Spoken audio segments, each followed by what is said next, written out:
Hello everybody, and thank you for attending this webinar on pre-milking solutions to maximize your milk production performance, organized by Dairy Global in exclusive cooperation with CID Lines and Ecolab Company. My name is Lisa Bruggeling, I'm an editor for Dairy Global, and I'll be your host for the coming 60 minutes. But luckily for me, I won't be alone, because I'm joined today by no less than two expert speakers who between them have a wealth of knowledge of the dairy sector in general and of course of pre-milking strategies in particular. And they are on my right, Sofie, Piepers, veterinary doctor and managing director at MEX, and on my left-hand side, Adrien, Tavel, global product manager in the dairy cow portfolio at CID Lines. Sofie, Adrien, welcome. Thank you for joining me today in the studio, no less, so I'm very happy you're here to meet you and to hear you, of course, presenting, because that is exactly what you will do. In this webinar, you will talk about the latest scientific research insights and, of course, practical tools to assist dairy farmers worldwide to receive the best possible results. Before we kick off, I would like to address some practicalities. This is a live webinar, and that means we would very much like to hear from you, the audience, whether you're back home, in the office or the farm. And that's why we created the possibility to ask questions to our speakers. If you hover the mouse over the screen, an orange button will appear in the right bottom corner, and you can use that to ask your questions. With two speakers and 60 minutes, I suppose we have ample time to answer as many questions as we can.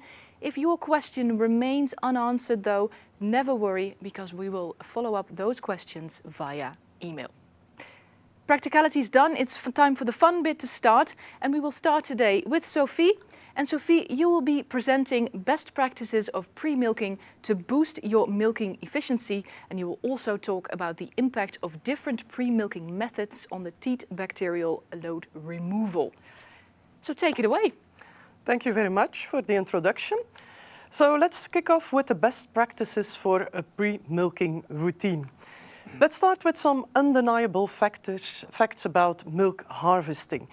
And it's not me that invented those annoying facts sometimes, it's just the cow's biology. And one of those factors is that if the cow enters the milking parlor, only 20% of the milk she produced in between two milkings is readily available, can readily be harvested. The other 80% is stored in the milk producing cells and needs to be released before we can harvest it. Now, in order to release the milk that is stored in the producing cells, we need to stimulate the cow and stimulate the udder. And then, by just touching the teats, we will get a stimulus that goes from the udder to the brain of the cow via the nerves. And that takes about 15 to 20 seconds. And in the brain, we get the production of oxytocin. And oxytocin needs to be transferred again from the brain to the udder. And once in the udder, we get a contraction of the muscle cells, the myoepithelial cells around the milk-producing cells, and that will squeeze the cells and will squeeze the milk into the udder, into the mammary gland. And then we are able to also harvest this milk. Now, it's very important that during the complete milking that we do have a high concentration of oxytocin, because otherwise it will not be a very efficient milking. Now, what is then the optimal pre-milking routine nowadays to get an efficient milking? So to get that squeeze of milk so that we can harvest the milk that the cow has produced. Well, it all starts with pre-foaming. And pre-foaming is not really a stimulus, no, but it's important to clean the teat, and we will come back on that in one of the next slides. So we will pre-foam. We do that for the next 4 to 5 cows. Then we come back to the first cow, and then we will start the stimulation. And the stimulation consists of 2 steps. We have first of all the forestripping, so milking away a couple of streams of milk, and then we have wiping. And the forestripping should take about 8 seconds at a minimum of 8 seconds per animal. And then we have wiping, and that should take minimum 7 seconds per animal. So in total, we have a stimulation of 15 seconds and preferably even 20 seconds. So we do that for the first cow, the second cow, the third cow. We do that for 5 cows in a row, and then we come back to the first cow and we will attach the milking cluster. And that makes sure that we do have enough stimulation to get high concentrations of oxytocin, that we have a good release of milk into the udder and that we can harvest all milk that she has produced in between two milkings.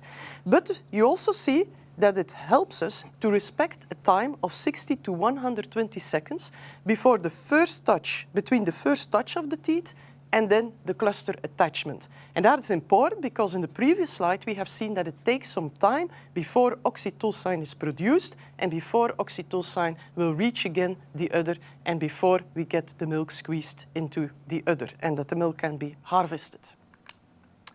Now what happens if we have a poor pre-milking routine? And a poor pre-milking routine, that can be that the stimulation is not long enough, so the forestripping and wiping, or it can be that the interval between the start of the preparation and then cluster attachment is too short, so that we don't give enough time to the cow to eject the milk, to release the milk.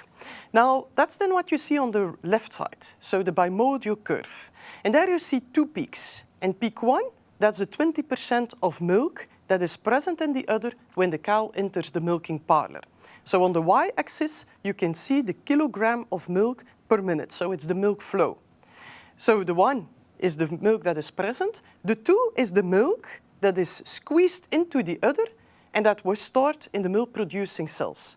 Now, in optimal situation, with an optimal pre-milking routine, we can go to the normal curve on the right side, where we have a very smooth transition between the first amount of milk that was present in the udder and then the amount of milk that was stored in the cells and can be released if oxytocin is produced and is making sure that the myoepithelial cells contract. So that's what we want, a very smooth transition so that there is no gap in between. If you go to the bimodal curve on the left side, you see we have a gap of about 60 seconds between harvesting the milk that was present and in harvesting the milk that was stored in the milk-producing cells and that needs to be squeezed in the udder via the preparation that we do in the milking parlor. And we want to avoid that. Now, why is the pre-milking routine important? Why is it important to avoid bimodal curves? Well, first of all, to keep our cows happy. And this is what you often see after cluster detachment. If there was a poor pre-milking routine, if we have to deal with bimodal curves, swollen, congested, blue teats. And you don't have to believe me that I say that this is painful. I can also say try it at home. Just touch these kind of teats and the cow will tell you it's painful. But just be careful that it's not too painful for you as well. But she will start kicking because this is extremely painful. And it's a real indication of poor pre-milking routine. Another example is what you can see on this picture. The teat end is open. So just after cluster detachment, you can see that the teat end is not completely closed. You can compare it a bit with an elastic. If you stretch an elastic and you release the elastic, if you didn't overstretch it, it will come back to the normal position very fast after you release the elastic. If you overstretch the elastic and you release it, then it will take a bit more time before it's back in the normal position. Well, that's exactly the same with the muscle that you can find around the teat end. If it's just stretched, the impact of the milking machine, and the cluster is detached, then after milking, after cluster detachment, it will come back to the normal position very, very fast after cluster detachment. But if it was overstretched because we had too much vacuum, because we had a low milk flow, because the milking process took too long, then it will take some time before the teat end, before the muscles are back in normal position. And that's then exactly what you can see, an open teat end. It looks like you with a needle, without any effort, you can find the teat opening and you can just go with the needle right into, straight into the teat canal. And we want to avoid it because this is, of course, not very comfortable for the cow. Now, stress induces stress. If a cow has experienced stress and pain during milking, the next milking she will experience even more stress. Because a cow that is in stress will produce less oxytocin. That's the first important message. But she will also produce a lot of stress hormone, a lot of adrenaline. And adrenaline will tighten the muscles around the teat end, will really make sure that they contract.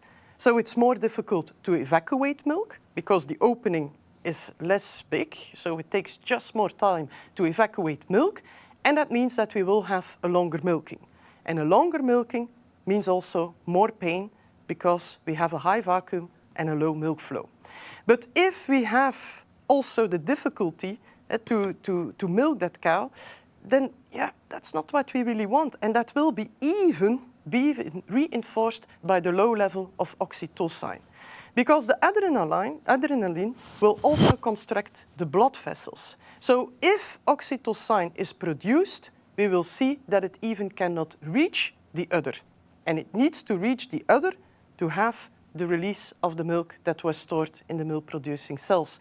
So if we have no oxytocin and the milking machine is sucking and sucking and sucking, we just get a swelling of the teat, and a swelling of the teat is not what we want to see because it will even be more difficult to evacuate milk. And swelling of the teat and longer milking, that results in pain and stress. She will remember next time she enters in the milking parlor, so stress induces stress.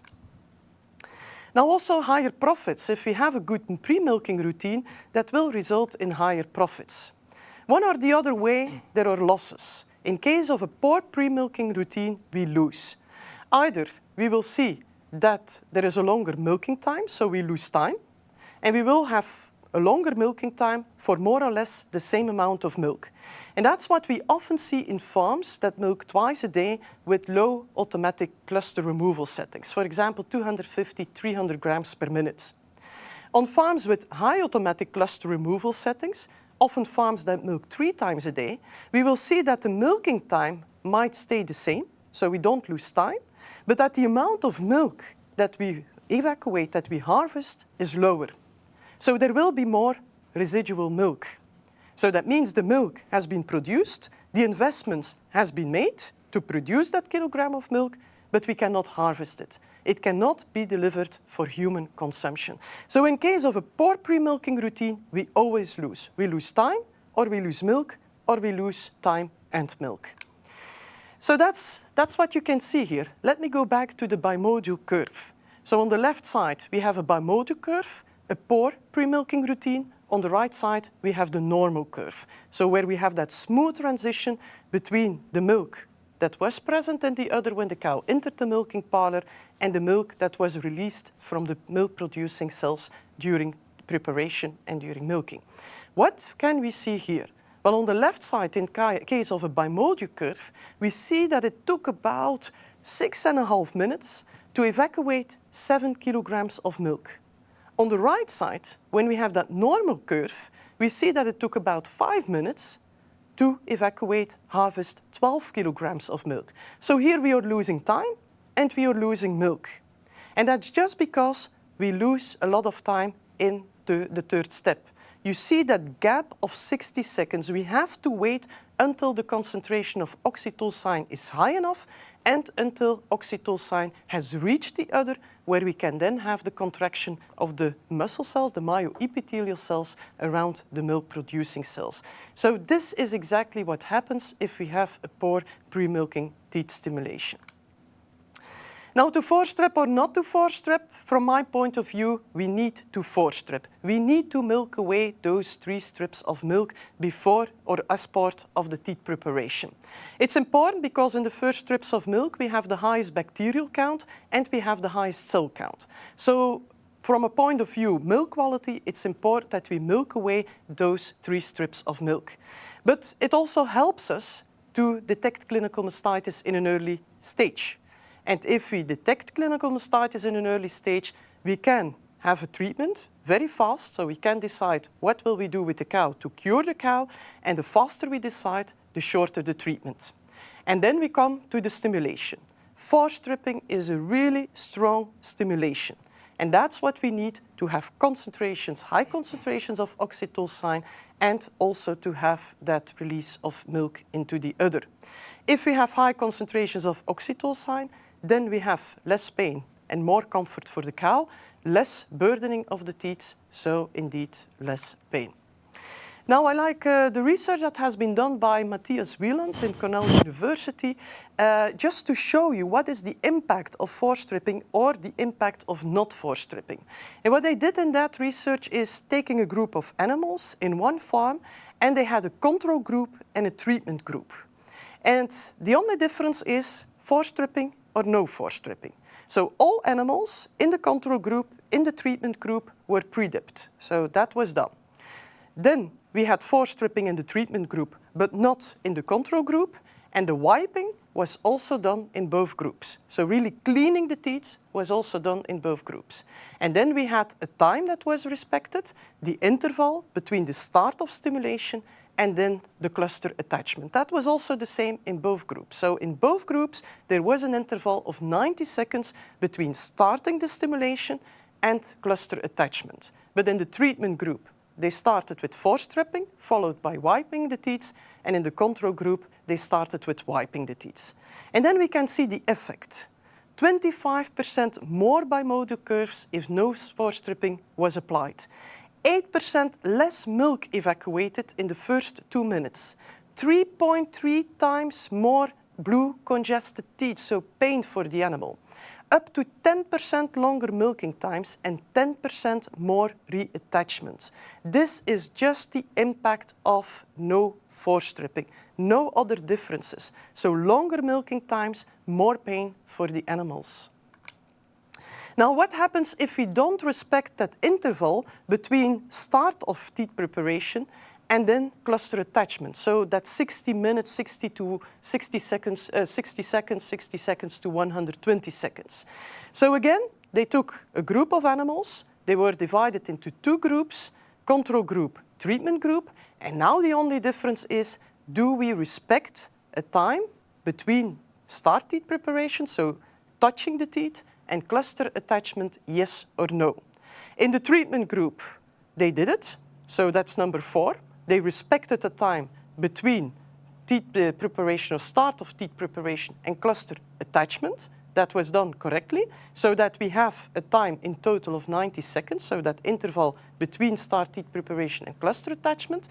In the control group, they did force stripping, they did a wiping, so to clean the teeth, and they immediately attached. So there was no time in between starting and then attaching the cluster. Now, what is the impact of not giving the cow time to produce oxytocin and to get that oxytocin transferred to the udder? More than 50% more bimodal curves, up to 25% less evacuated milk in the first 2 minutes. That resulted in 7.5 times more blue congested teeth and up to 4% longer milking time. So here as well, more pain for the cow and longer milking times, a loss of time. And in other cases, there might even be less milk harvested. So I like very much this article that was published by a group in Michigan that was under the guidance of Dr. Erskine. And they actually found that if you have a delay of 30 seconds to 1 minute, so really that gap between the first peak of milk is released, milk that is present if the cow entered the milking parlor, and then the second peak of milk, milk released that was stored in the milk-producing cells. If you have that gap, and that gap is 30 seconds to 1 minute, actually 1.5 kilogram less milk is harvested. If that gap is more than 1 minute, then it's 3.5 kilograms less milk that is harvested. So the milk was produced. The milk is stored in the udder. The investment has been made, but the milk cannot be harvested and cannot be used for human consumption. So this is a huge loss, and this has a tremendous impact on the profits on a dairy farm. I tried to visualize a bit what happened, and I used one of the recent studies from the group of Dr. Brookmeyer, just to show you what happens. If we have 10 kilograms of milk that can be evacuated, and if we have a good stimulation, then you just have some strip yields, some milk that can be milked away by hand after cluster detachment, and you always have a bit of residual milk. Milk that can only be released, that can only be harvested if you give, for example, an injection with oxytocin. So that's what happens if we have a good stimulation. In case of a poor teeth stimulation, and that can be that it's not strong enough, so the stimulation is not strong enough, not long enough, or we do not respect that interval between start of preparation and cluster attachment, you can see that we also have the stripioles, but that we have much more residual milk that is left behind in the udder. The milk is produced, but we cannot benefit from it because we cannot evacuate it from the udder. So that's more or less how to visualize what happens if we have a poor pre-milking routine. And then we have healthy udders. And healthy udders are, of course, very important. We mean udders without infections, without mastitis.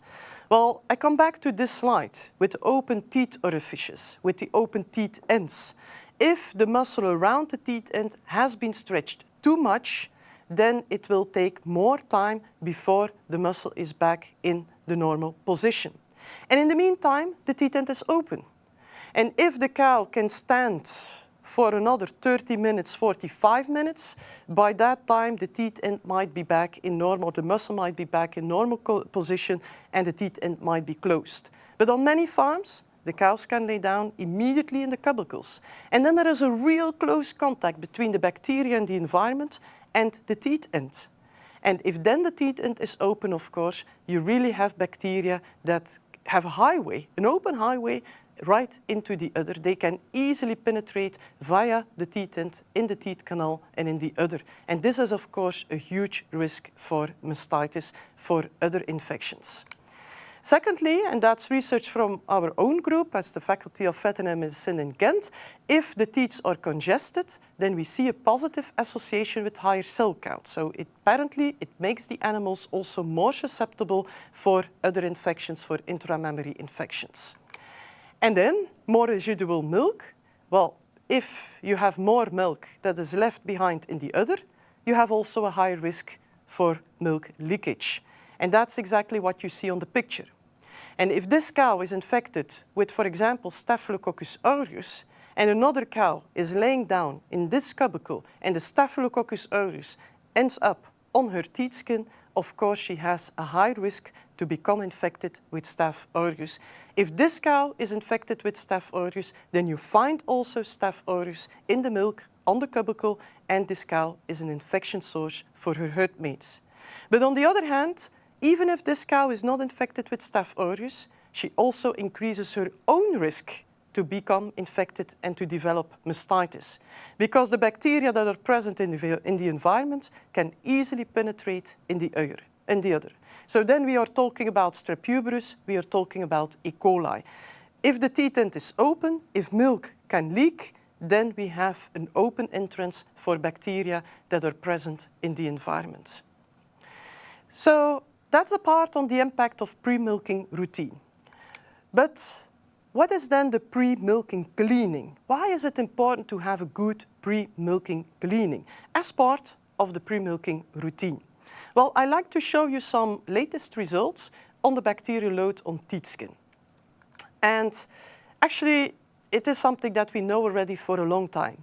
In 1975, they knew already that it was so important to have a clean, disinfected teeth before cluster attachment, because they knew that if there are still bacteria present on the teeth skin, that those bacteria can come loose during milking and that they can be catapulted into the teeth during milking. So it's especially an increased risk for mastitis caused by Strep Piepers, E. coli, Klebsiella.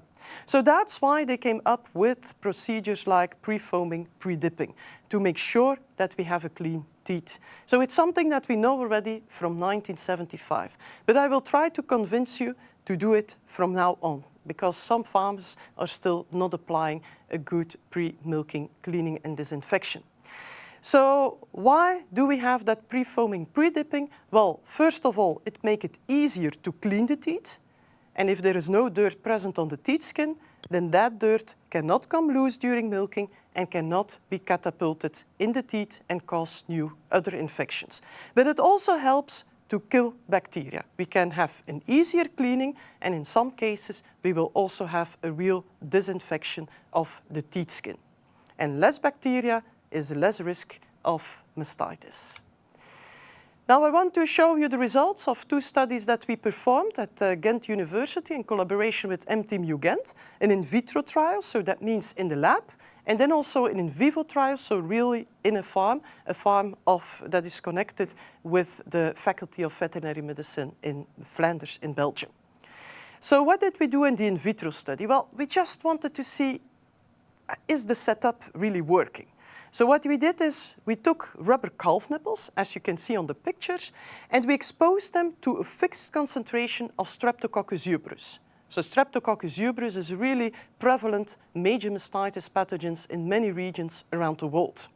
And then we had some teats that were pre-foamed and some teats that were just left like they were, exposed to bacteria, but no wiping, no pre-foaming. And we just wanted to see, is it working? Is the setup working? Because in vitro, in vivo, that's not always easy. Now, what did we see? Well, we could observe that on the left side, the teats that were just left with the strep uberus, that we also found strep uberus, luckily.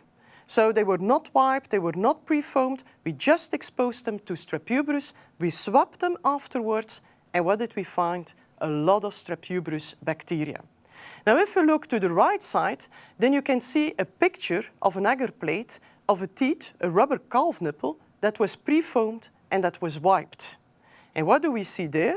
Exposed to exactly the same concentration of strep uberus, but then we performed the pre-foaming and we wiped the teat and we see that no bacteria, no strep uberus could be isolated. So it's an in vitro trial, but still the setup was working. Control group exposed to bacteria, the strep uberus stick to the rubber calf nipples, just like happens in practice. And if we do a pre-foaming and a wiping, we see that we can remove the bacteria. Now we repeated that with some other rubber calf nipples, and then we had more results available. And this is the summary of the results. You see, strep uberus, we exposed the rubber calf nipples to strep uberus. We had some control rubber calf nipples, and as you can see after swabbing those teats, we see that we find a high concentration of strep uberus.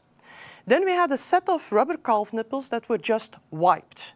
And we wipe those rubber calf nipples, and what do we see? There is still strep uberus present, but we have a lower concentration. So wiping is already helping in removing part of the Streptococcus ubris bacteria. But what do we see in the pre-foaming group? The pre-foaming group that was immediately wiped, and the pre-foaming group that was wiped after a contact time of 30 seconds, we do see a strong reduction in bacteria because we could not isolate strep uberus anymore. So this is what we see in vitro, but it's also what is happening in practice. Of course, you don't believe me if I just say it. That's why I will also show you the results of the in vivo trial that we did. So the in vivo trial happened at AgriVet, and AgriVet is a farm of Faculty of Bioengineering in the Faculty of Veterinary Medicine in Belgium, in the north part in Flanders in Belgium. So it's a robotic farm, just a very simple housing system. It are just cubicles covered with some sawdust on a mattress. And then, as you can see, the young stock and dry cows are housed in a new stable. Now, what did we do? We selected 16 cows, randomly selected. So it's a farm of about 50 lactating animals, and we selected 16 of them. And then per cow, we had a control teat. We had a teat that was wiped. We had a teat that was pre-foamed with KenoPure Pro and then wiped, so immediately after application. And then we had a teat that was pre-foamed with KenoPure Pro. We waited 30 seconds and then we wiped with a dry towel. All teats were swabbed before any action was done, and all teats were swabbed after teat preparation. So the swabbing that was done with a cotton swab, as you can see on the right side, we worked according to a fixed protocol. That means 10 seconds each side. So we really just swabbed the teat with a cotton swab, 10 sides left, front, right, and hind, and then 2 seconds at the teat end. So a very standardized method for all teats, independently of what we did afterwards to prepare the teats. We used 4 agar plates. We wanted to know, do we find bacteria? mastitis-causing bacteria or others. Therefore, we used the blood agar. There all mastitis-causing pathogens can grow on the blood agar. Then we had a plate very selective, that allows for selective growth of E. coli and Klebsiella. Then we had a plate that allows for selective growth of Staph aureus and non-aureus staphylococci. And then we have a plate that allows growth for streptococci, so Streptococcus uberus, Agalaxy, and so on. And let's have a look. What did we do? We counted. So all these plates, swabs before, swabs after, were all put in an incubator for 24 hours at a temperature of 37 degrees. And after 24 hours, we started counting the bacteria. So you can see the stripe in the middle of the agar plate.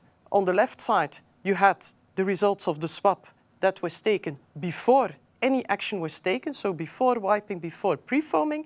And on the right side, then we have the bacterial colonization, the bacteria colonies that were still present after wiping, after pre-foaming, and so on. And we could count them. So what did we see? None of the teats was positive for E. coli Klebsiella. That does not mean that you can expect exactly the same results on all farms. But on this farm, E. coli Klebsiella was not present on the teat skin of those 16 randomly selected animals. In general, we found a very high infection load of bacteria on the teat skin before preparation. There was also a huge variation among the teats, among cows, but in general, we do find a lot of bacteria on the teat skin. And that's exactly also what happens when cows enter the milking parlor.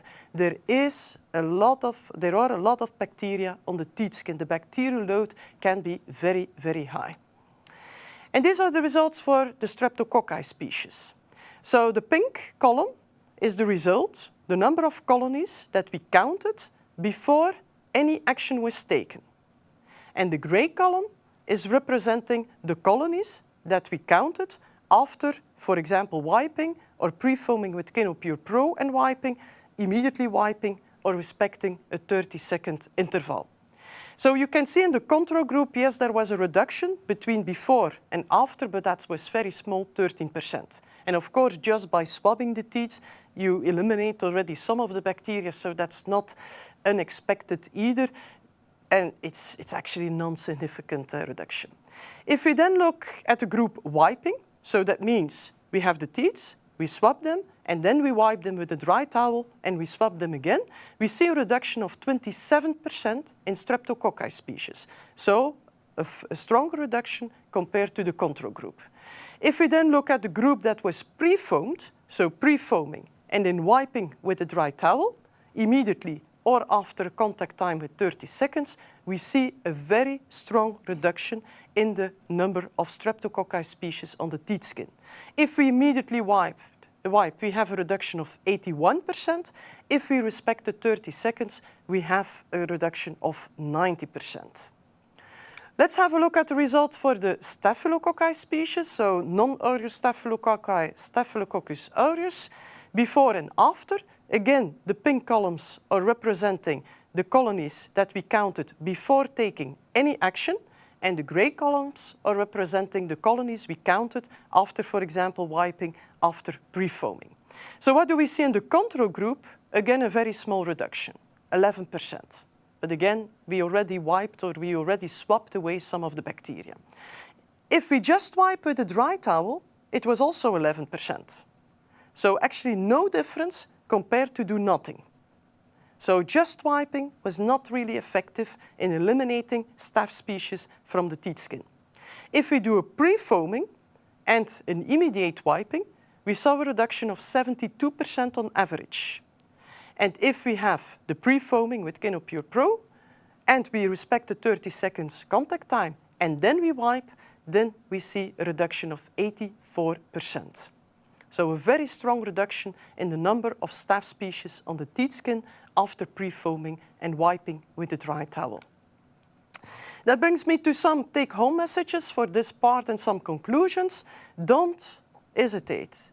Be confident. If cows enter a milking parlor, even if cows are housed in a very clean stable, we have a high bacterial load on the teat skin. Streptococci species, Staphylococci species, whatever.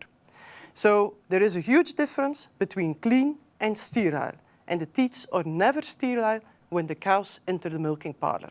If we just wipe with a dry towel, yes, we might see a reduction in the Streptococci species. Staph species, that was already a bit doubtful. So just wiping is not eliminating a lot of bacteria from the teat skin. If we pre-foam and we wipe with a dry towel, then we see that it's apparently easier to clean and to eliminate the bacteria, because in that case we have seen a very strong reduction in staph species and strep species on the teat skin. And independently whether a contact time of 30 seconds was respected or not. So wiping, especially if we have a very high bacterial load on the teat skin, will just not be good enough to eliminate the bacteria. And remember what I said in the beginning. Remember what they knew already in 1975. If bacteria and dirt are still present on the teat skin before cluster attachment, that is causing, or that is a huge risk for new infections. So those bacteria can come loose and they can be catapulted in the teat during milking and cause new infections. Thank you very much for your attention. Thank you, Sofie, for your presentation. That was very, very insightful. And I think you made a very convincing argument for a good pre-milking routine. Before I have some questions for you, I want to answer one very practical question which someone asked. Will you be providing recordings for the webinar? Of course we will. Keep an eye on our website. I will mention it later, dairyglobal.net. So if you want to rewatch, you can, absolutely. And of course, some questions, although your story was brilliantly clear.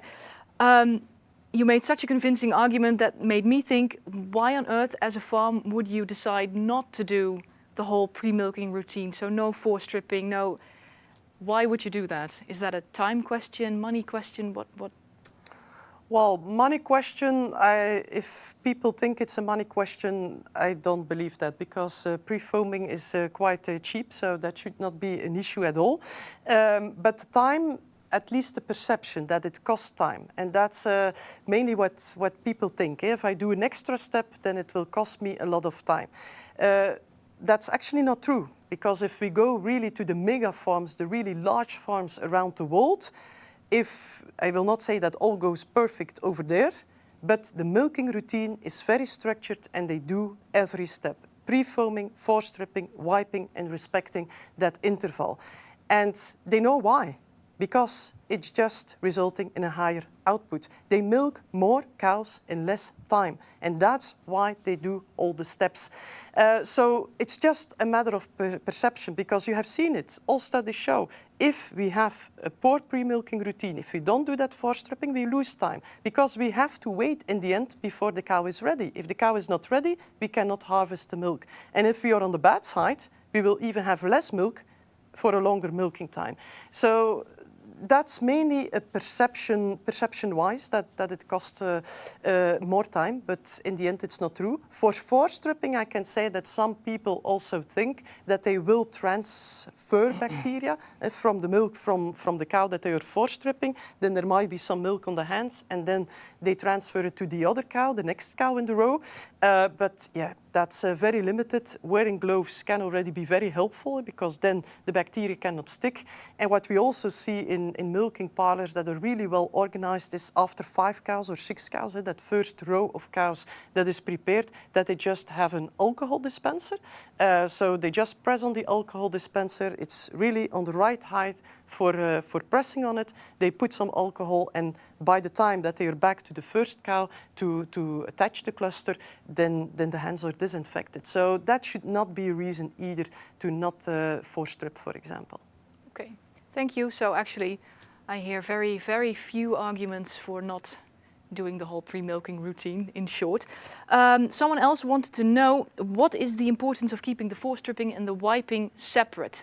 Is it really problematic if it happens, if the force stripping and wiping are done in a separate action?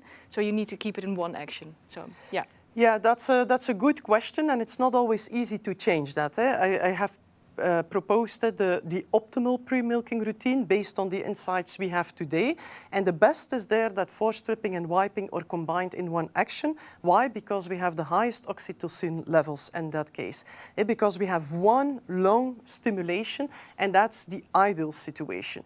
But I know that it's not always easy to change that, because some people have force stripping, one cow, second cow, third cow, fourth, fifth. They come back to the first cow and then they start wiping. So then you have two separate actions.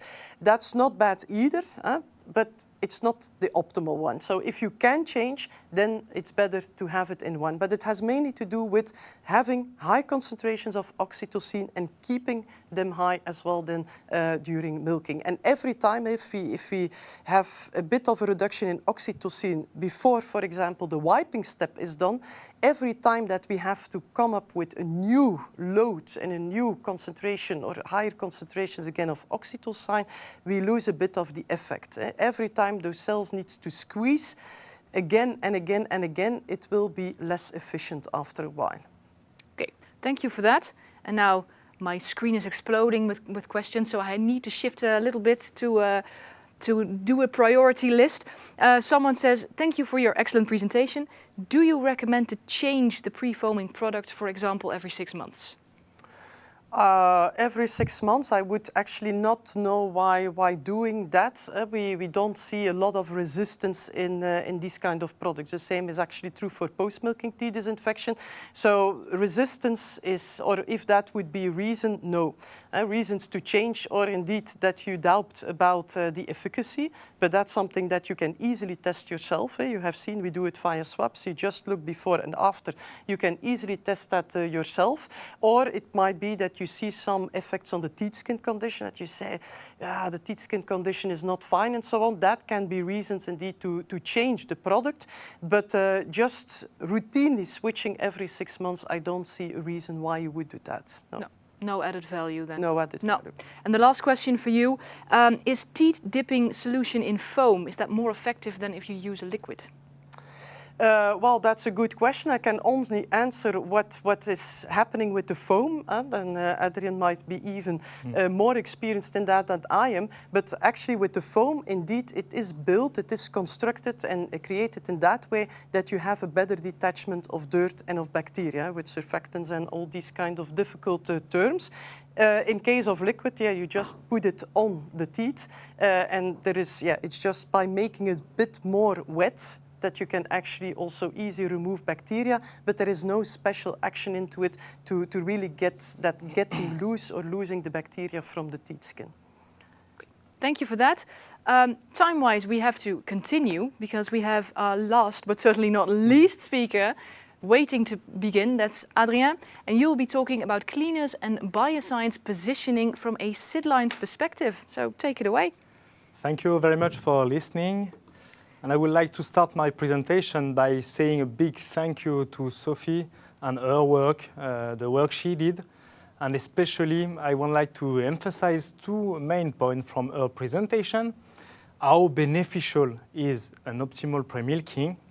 And second, the impressive outcomes you had from your research with one of our products. Before presenting our positioning, I would like to talk about value because we truly believe that pre-milking can bring value. But when it comes to measure it, it can be a bit difficult. Here are some parameters that can be taken into account to measure the impact of pre-milking. For each of them, we need to define a threshold to know if the farm is under control or if we can improve the situation. And part of these parameters are, for instance, the clinical mastitis rate, somatic cells count. We were talking about time and less time and more milk harvested, so the milking efficiency.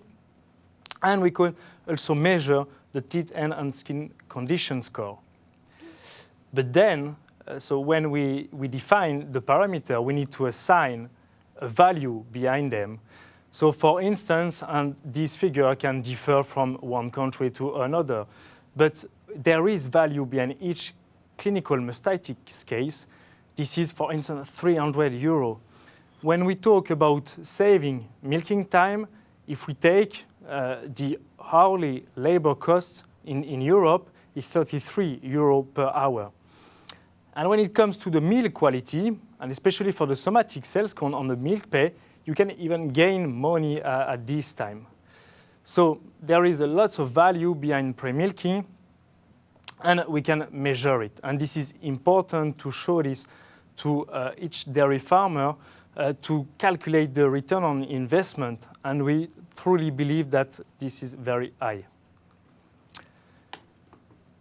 Before diving deeper into the positioning of our offer for the pre-milking, I would like to highlight some facts about mastitis prevention and hygiene priorities.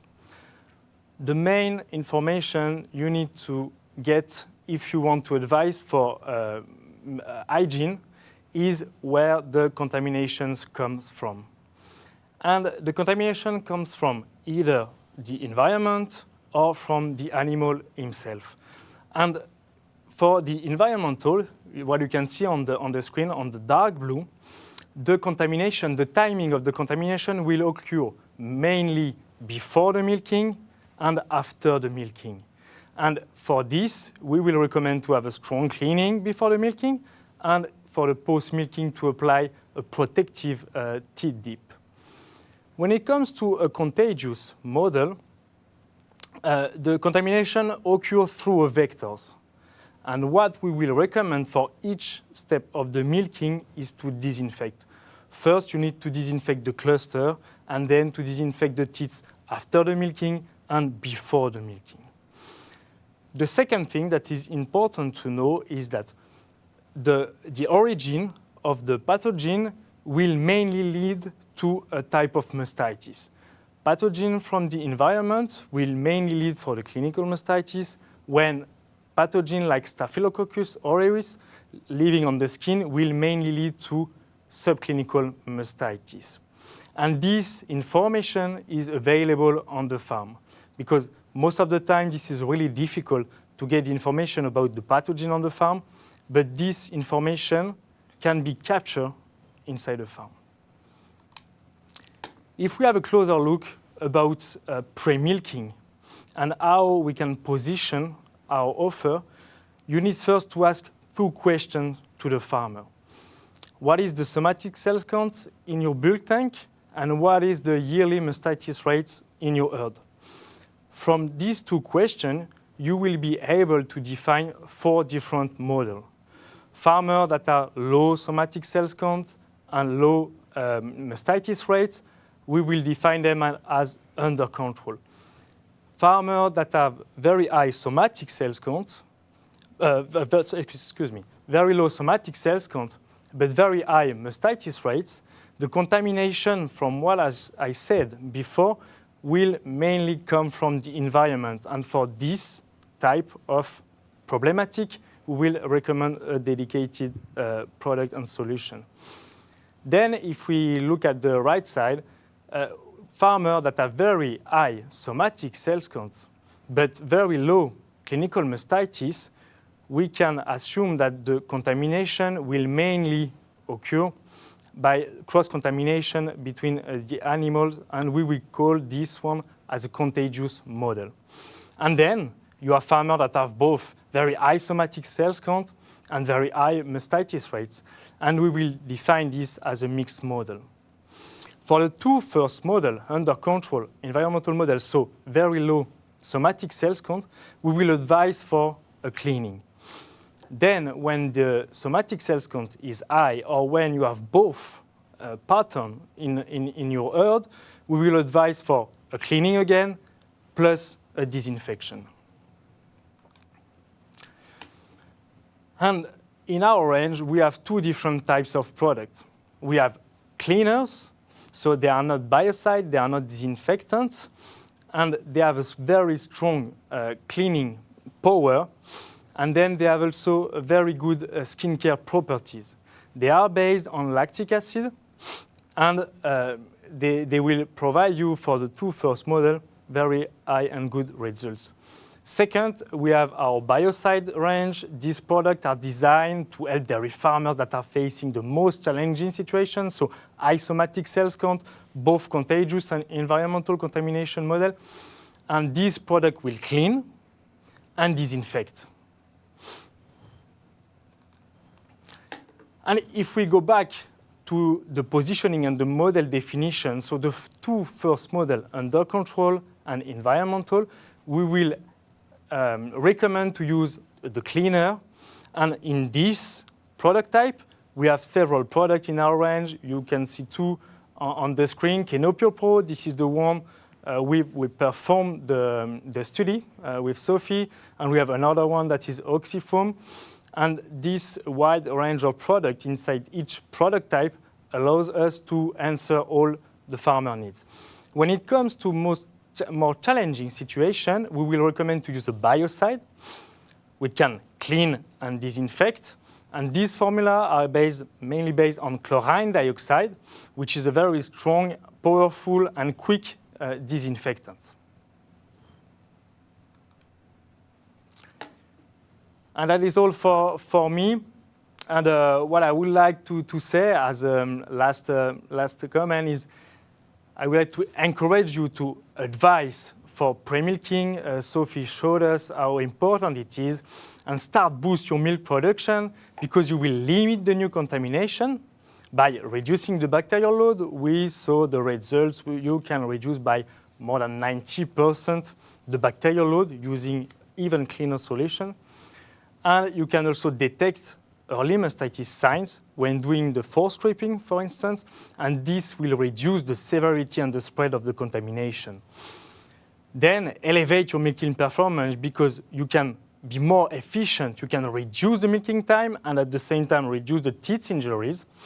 And some research say that you can save up to 18% with a good preparation compared to a non-optimum preparation, and maximize your milk collection. You can collect up to 9% with a proper pre-milking routine sequence if you compare this with a wrong pre-milking sequence. I would like to thank you very much for listening, and if you want to know more about our solutions, I invite you to contact us. You can see my email address on the screen, and visit our website by scanning the QR code that will direct you to our dairy page on the Ecolab website. Thank you very much, everybody. Thank you, Adrien, for your presentation. We will leave the QR code on the screen for a while, so if people can want to scan it, they can. Thank you. And of course, for you, I've got some questions as well that they came in. First off, someone wants to know, when discussing mastitis prevention during milking and hygiene, is the pre-milking step sufficient to prevent mastitis? No, for sure. When we talk about mastitis prevention and hygiene, we have, let's say, 3 steps to take into account during the milking. This is the pre-milking. We were talking about this today. The post-milking, the application on a post-dip or post-spray, and what we call between the milking, but in reality, this is the cluster disinfection to prevent the spread of infection from, especially in the contagious model. So no, pre-milking is a very good, maybe the more important, let's say, step when we talk about hygiene. But you need to implement a full program that take pre-milking, post-milking, and cluster disinfection if you really want to have very good results. Yeah, so it's sort of 30% of the whole thing, but exactly. Not you shouldn't neglect it at all, of course. And when we're talking about pre-dipping products, how can we assess the quality of a pre-dipping product? So for me, to come back to the question that was asked to Sofie, the foam application is the most efficient one, because what is important after the preparation of the udder is to have a clean, dry, and soft teats before attaching the cluster. And the foam allows you to impregnate, to moisturize the organic matter, helping removing this matter and have a clean teeth. And to assess this, there is a very simple test you can do. is to take a white paper. After the preparation, you wipe the teeth, and the white paper needs to remain white. And this is one of the most simple and efficient thing you can do to assess if the product is well working or not. Yeah, basic but very logical, of course. And also someone wants to know, in herds with a high percentage of hyperkeratosis, what product do you recommend? So for when we talk about hyperkeratosis, so the problem can come from the milking system or other aspect, but the product I will recommend for such problem issue is one with very good skincare properties, especially for the post-dipping, because the post-dipping will remain longer than the pre-dipping on the teeth. So I will recommend products that have very high skincare properties. And for the pre-milking, our cleaner solution is the best option because the level of skincare component inside is very high. Great, thank you for that. And there's also a question I want to ask you, Sofie, because seemed to me like a very valid question. I was thinking about that as well. That person wants to know, what can be done as a pre-treatment on robot farms? That's a good question. That depends a bit on what type of robot you have. I must say that it has improved over the years. So there was always the possibility sometimes, but there was the possibility to have a pre-spraying. But the pre-spraying that was then done with the same product as the post-spraying, and that was an issue. Because in many cases the post-spraying was done with iodine, and in Europe iodine cannot be used as a pre-spray.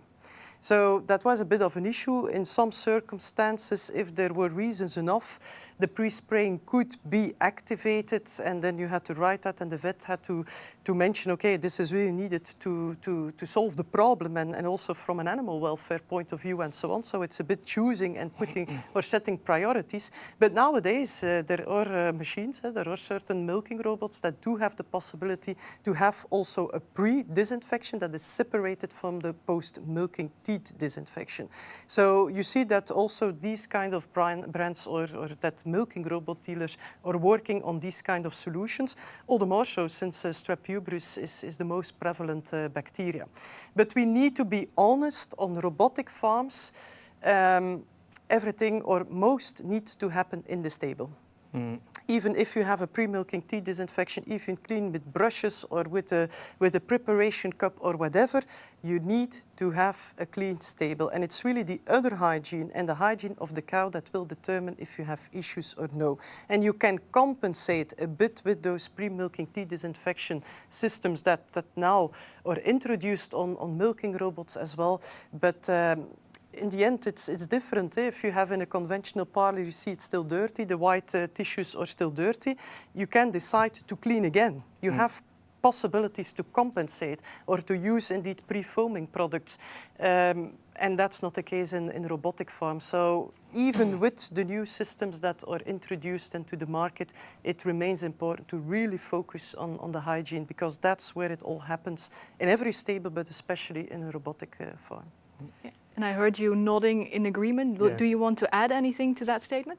Yeah, what you can do on robotic farm regarding the product themselves, this is very difficult, as Sofie explained us, but you can set different timing, different things around the cleaning, if we are talking about the cleaning. So you can, in different ways, increase the time of cleaning before the milking. So this is something that can sometimes compensate this, but as you said, Sofie, this is not perfect. Yeah, and it is actually the pre-milking routine or the pre-milking teeth disinfection. I would not underestimate it. I'm quite actually 30% would be even a bit low, because, for example, if you have recycled manure in your stable, they see a higher incidence of Klebsiella mastitis. Yeah. But if these farms do very good pre-milking cleaning and disinfection of the teeth, they come to exactly the same level as farms without that increased risk because of recycled manure. So you see that we get more and more convinced that new infections with environmental mastitis, yes, it happens in between two milkings when the cow lay down and when bacteria can penetrate, but it seems that what happens during milking is even more important. So less bacteria on the teat skin is a very important goal to achieve to reduce environmental mastitis, yes. Thank you for that addition. And that brings us to the end of our webinar. Now, before I let you go, I want to share another few practicalities.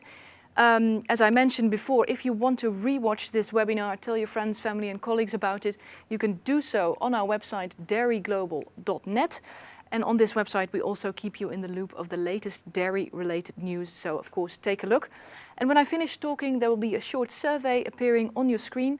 Please take time to fill out your answers because we will use your input to make our coming webinars even better. And of course, we are burning with curiosity to know how you evaluated this specific webinar. And that leaves me, of course, with thanking you, the audience, for taking time out of your calendar to join us today for this webinar. And of our excellent speakers, Sofie and Adrien, thank you for sharing your insights and for making us all a bit wiser on the importance of a good pre-milking routine. And of course, I will leave you with saying I hope that I can welcome you again to another Dairy Global webinar and wish you a very pleasant remainder of your day. Goodbye.